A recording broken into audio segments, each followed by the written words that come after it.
Small business, entrepreneurship, financial freedom, a lot of things that I hear about a lot, but are you just talking about them or are you really about them?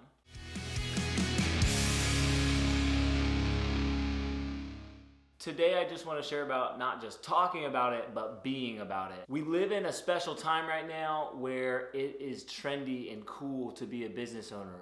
A lot of people throw around the word entrepreneur, even if the only thing that they're stewarding or owning is an idea in their head. And I don't want to minimize that. That is how ideas start. That's how they're born. That's how they get executed. That's how they grow into a flourishing business. But sometimes I think we put the cart ahead of the wheel. No, that's not the same.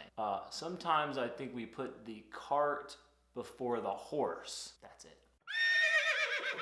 So 3 things I can share with you about this. We have to remember as small business owners to create more than we consume. We all know that we need to be prioritizing social media for branding, marketing, connecting with new customers, and stewarding the customers that we already have. But sometimes when you're doing that, you get in the process of scrolling, getting distracted, and consuming more than we put out. How do we combat that? We stay organized. We write down our ideas, we write down the videos that we want to do, we write down the things that are in our heart that we want to put out to the people that we want to receive it, and then we execute. The second way to not just talk about it, but be about it is be yourself. You might have heard people talking about imposter syndrome, and let me just say this. If you're having trouble figuring out what to share with your audience, you may need to go back to grassroots and go, what do I know? What am I passionate about? What is in my heart that can overflow? And if the things that you're talking about or doing are not there yet, then there may need to be some more development that happens there. But when you're authentic to yourself, then nobody can tell you otherwise, right? If you love music like I do, music is gonna come out of you. So I don't shy away from the fact that I'm a musician, I'm a singer-songwriter, and people who I work with, people who follow me on my other platforms, they know that about me because that's something that makes me me. So what are the things that make you you? How can you be authentically you in your business? Because we don't want to follow and we don't want to listen to robots. We're not looking for everyone to be exactly the same because that's not how we're created to be. So be yourself. Along that same lines is the third thing that I want to share with you, and that is remember what you're selling. It's an important question to remember when you start to brand yourself and put content out there, because if you don't have a clear message of what you're offering, what you're doing, you can confuse the people who you're trying to connect with, and you could also connect with the people who you actually aren't trying to connect with. I'll give you an example.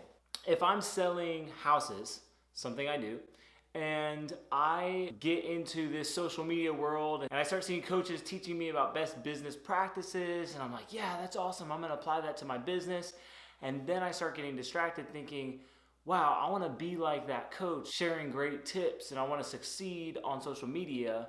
Then sometimes I could fall into the trap of creating content like that and talking about something that has nothing to do with my business and my business goals. So for the example of me building and selling houses, I should make content around houses, the quality of our homes, what goes into building a home, behind the scenes, give people a little glimpse into the knowledge that I have in that area that then translates to, oh wow, I really like these homes, maybe I'll inquire about purchasing one. The content that we create and put out has to match the end goal. I'm guilty of it too. Sometimes we get distracted about what the goal is in this season, and so I think the way to overcome that is to remind ourselves, go back to the vision, go back to the product, go back to what success looks like for you, and then brainstorm all of those ideas around that thing. I never want our customers to get confused. Like, what is this guy selling again? What is he doing?